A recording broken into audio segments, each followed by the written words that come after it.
Hello students! As promised, today we are going to discuss the concept of wave-particle duality.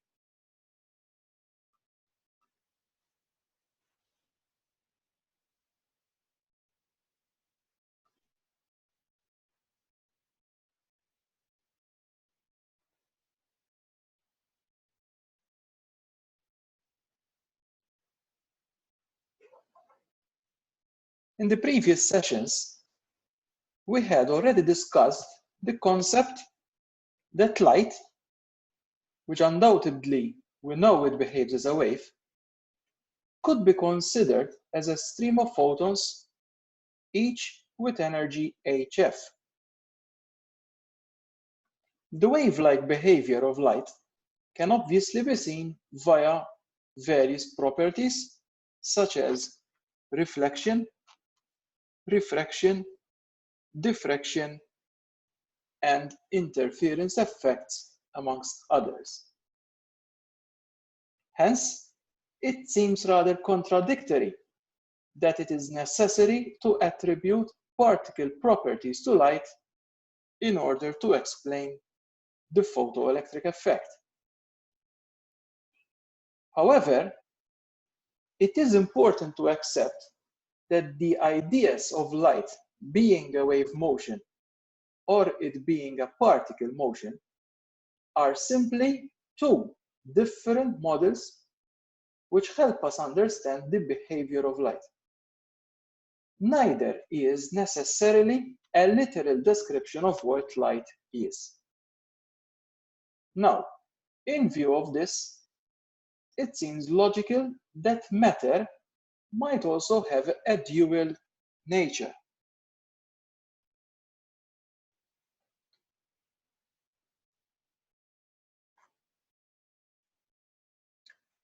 So far, when discussing the Bohr atomic model, we showed that the energy of the orbiting electrons is quantized, but we gave no reason why this is so. In fact, Niels Bohr himself could give no reason to this. It was the French physicist Louis de Broglie who, some 10 years later, proposed that material particles, such as electrons, have a wave nature.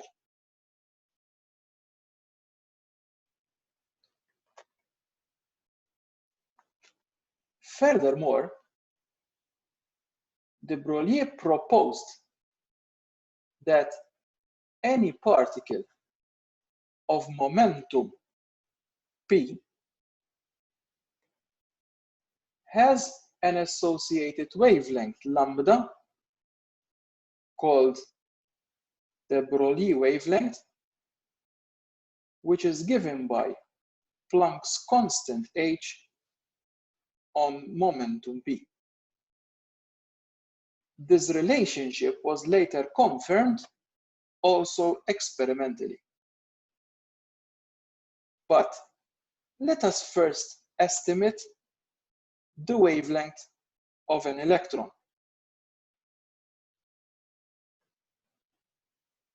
Suppose that an electron has been accelerated through a potential difference of 3 kilovolts. So, we start by equating the kinetic energy gained by the electron, half mv squared, to the product EV, the work done. If we rearrange it with velocity as subject, we get this. So if we use the Broglie formula for the wavelength, we substitute for v the velocity with this result, and we get lambda, which is equal to all this. Substituting with the numbers, basically Planck's constant h in the numerator, And in the denominator, inside the square root, we have the electron mass, the electron charge, and the voltage, 3000 volts, which gives a wavelength of around 2.2 times 10 to the minus 11 meters. The result is a wavelength that is much shorter than the wavelength of visible light. In fact, this is comparable to X-rays. So, if this was true, knowing that X-rays were diffracted when passing through a metal crystal due to the spacing of atoms, which is of the same order of the wavelength of X-rays, then electrons should produce similar results.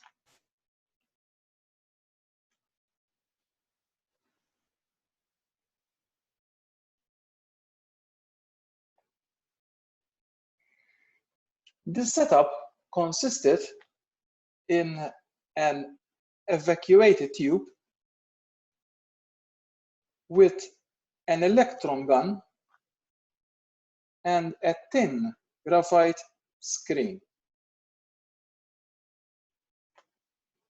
As we said, the regular spacing between atoms within the crystal behaved as multiple slits in much the same way as they do for X-rays.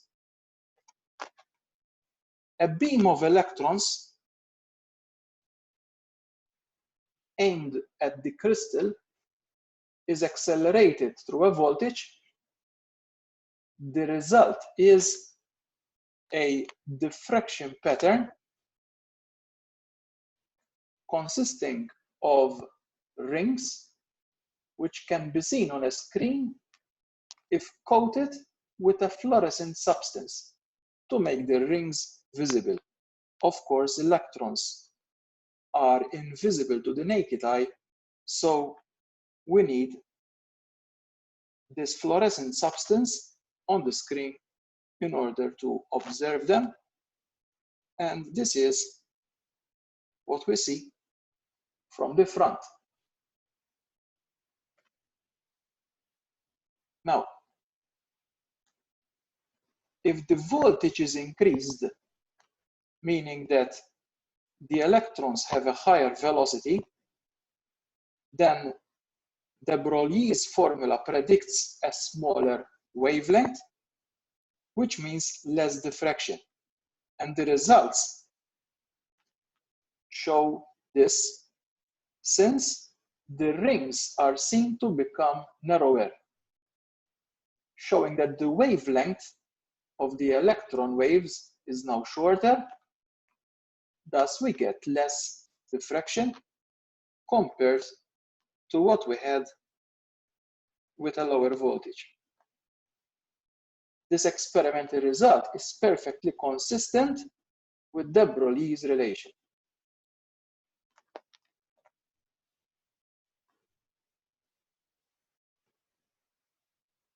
Now, electrons are not the only particles which behave as waves, but the effects are less noticeable when we consider more massive particles, because their momenta are generally much higher. And so the wavelength is correspondingly shorter. As an example, try to show that the wavelength of a billiard ball of mass 0.20 kilograms, which is moving at a speed of 1 meter per second, the associated wavelength is of the order of 10 to the minus 33 meters, which, as you can see, is so short, which is unnoticeable. At this point, we might ask ourselves, what is an electron? No one has actually seen an electron. The drawings we sometimes make of electrons as tiny spheres with a negative charge on them are merely convenient pictures, which are now recognized to be inaccurate. So, is an electron a particle or a wave? We should not be led to believe that an electron is a wave or a particle. It is best to apply a particle or wave model of the electron according to whichever works best in a given situation.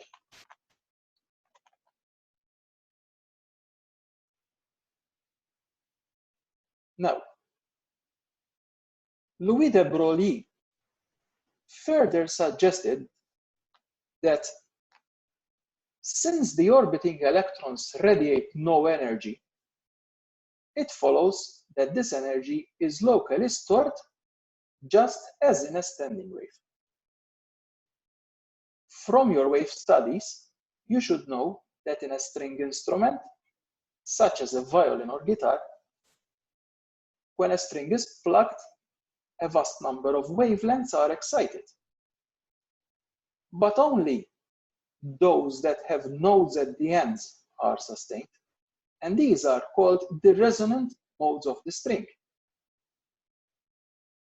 Now, de Broglie argued that the electron wave may be perceived as a circular standing wave that closes on itself.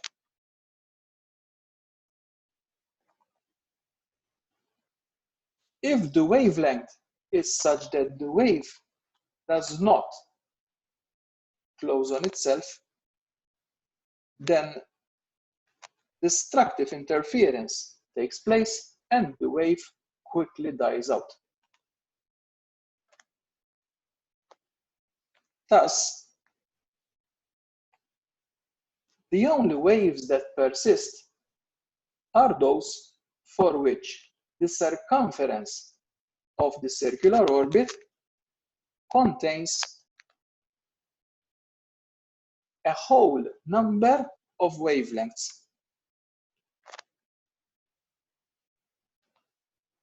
Let us follow this calculation here. So we are saying that the circumference of the atomic orbit, which is 2 pi r, so the subscript n stands for 1, 2, 3, depending on which orbital number we are considering. We are saying that it must equal a whole number of wavelengths. In other words, a multiple of wavelengths. So we write it as n times lambda. But we know that lambda is h on mv by the Broglie relation. So we get 2 pi r, which is nh on mv.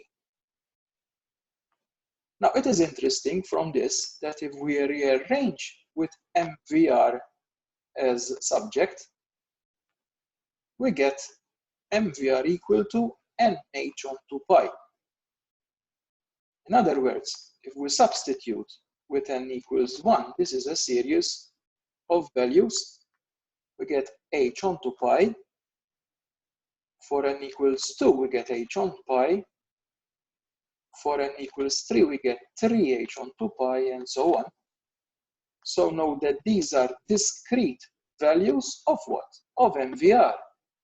But we find that mvr is equivalent to the angular momentum of the orbiting electron, which is here shown to be quantized as well, which means that it exists in discrete or separate values. And this is a very important result because we now have an explanation for the quantized orbits and energy states in the Bohr atomic model. As we're saying, these are due to the wave nature of the electron and that only resonant standing waves can persist.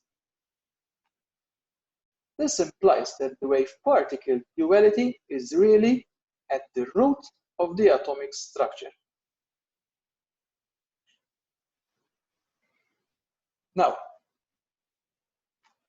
we recall that in the Bohr atomic model,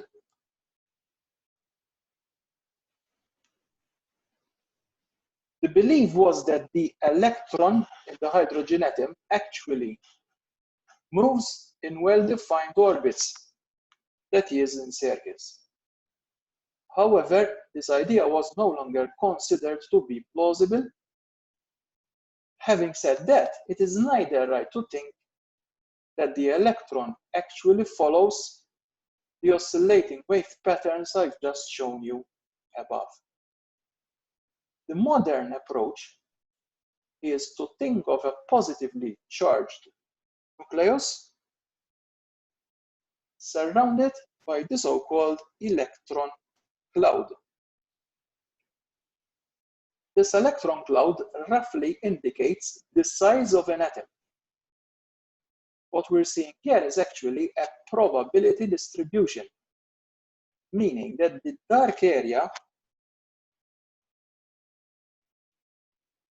indicates a region where the probability is high, which means where it is most likely to find the electron.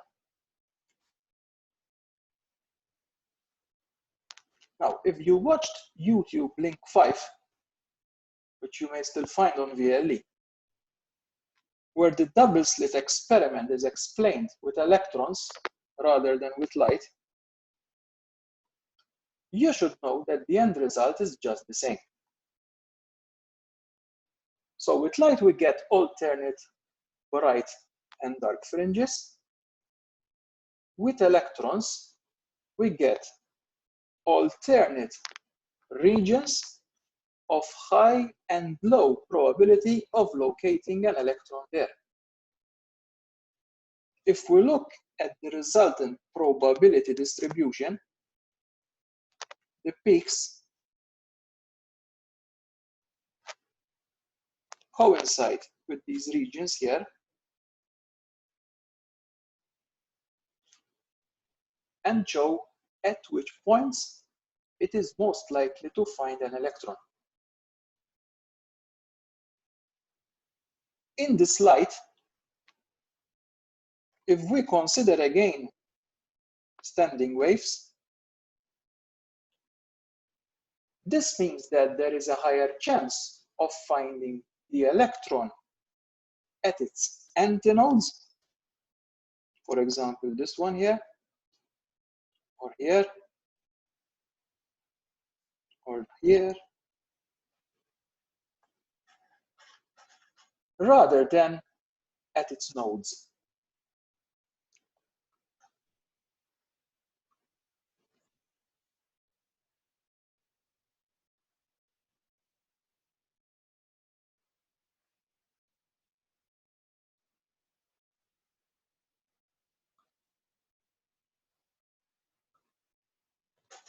So, this brings us to the end of this topic.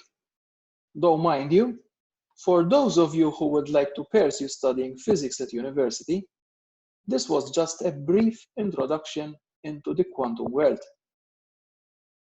It is not an easy topic since it introduces radically new concepts to what you are accustomed to. Hence, I suggest you go through these lectures, notes and problems with patience, and give it sufficient time to sink in. Bye.